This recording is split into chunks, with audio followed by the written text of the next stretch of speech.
This is Redmi Note 12 Pro Plus, and today I would like to demonstrate that you can check whether your device is original or fake. So that's a somewhat easy thing to do. You will first of all need to open the dial pad and input the following secret code, that is asterisk, hash, or hashtag, or pound, 06 pound.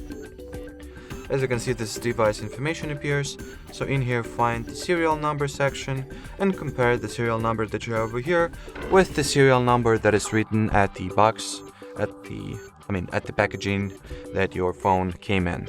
So here is mine, let me compare them. As you can see, they are identical, so at this point you are more or less golden.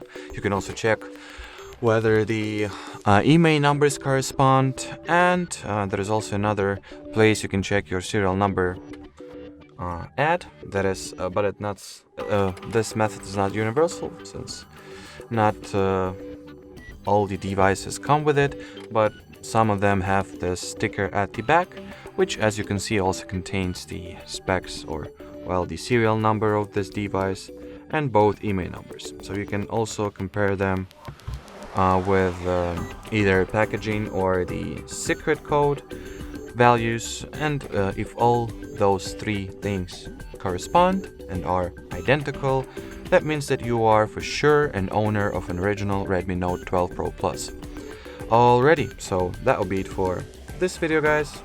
Thanks for watching, thanks for your attention, and bye bye.